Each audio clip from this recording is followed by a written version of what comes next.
Assalomu alaykum. Mart oyining muhim voqealari bilan Digest xabarlari.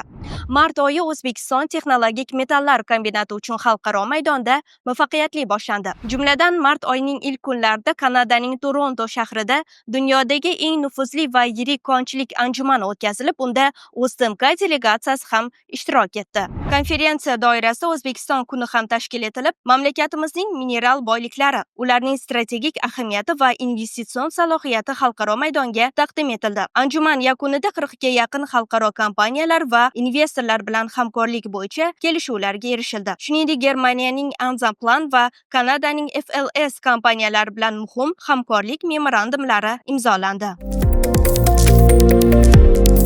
O'zbekiston texnologik metallar kombinati rahbariyati Xitoyning eng yirik kompaniyalaridan biri Tianrum qo'shma korxonasi vakillari bilan uchrashuv o'tkazdi. Unda Angrendagi kul shlagidan Germaniya ajratib olish loyihasi bo'yicha hamkorlik taklifi ilgari surildi.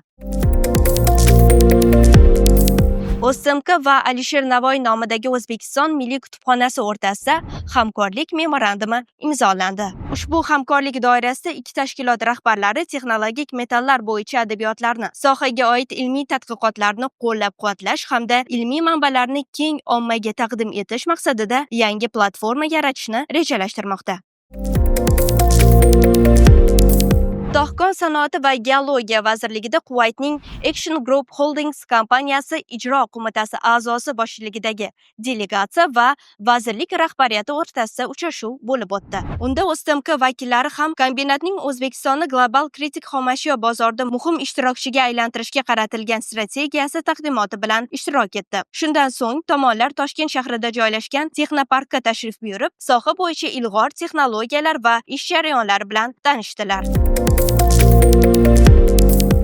O'zTMK Toshkentdagi birinchi Markaziy Osiyo Yevropa ittifoqi tahliliy markazlar forumida ishtirok etdi. Toshkent platformasi Markaziy Osiyo va Yevropa o'rtasida ko'priklar qurish mavzusiga bag'ishlangan konferensiyada O'zTMKning xorijlik eksperti ham nutq so'zladi. Unda nutq kritik minerallarning Yevropa va Markaziy Osiyo o'rtasidagi barqaror texnologik, savdo va yashil hamkorlikning harakatlantiruvchi kuchi sifatidagi roliga bag'ishlanib, unda atrof muhitni muhofaza qilishga qaratilgan barqaror qazib olish usullariga investitsiya kiritish imkoniyatlari hamda kritik minerallar bilan barqaror ta'minotni ta'minlash masalalari muhokama qilindi.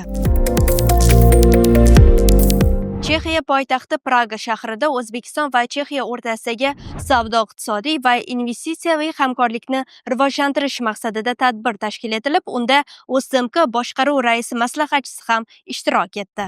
Muzokaralarda texnologik metallar sanoatidagi istiqbolli loyihalar ham taqdim etildi. Tashrif yakunida esa kombinatimiz Chexiya Respublikasining Sanoat va savdo vazirligi, Praga kimyo va texnologiyalar universiteti, shuningdek bir qator chex kompaniyalari bilan istiqbolli kelishuvlarga erishdi.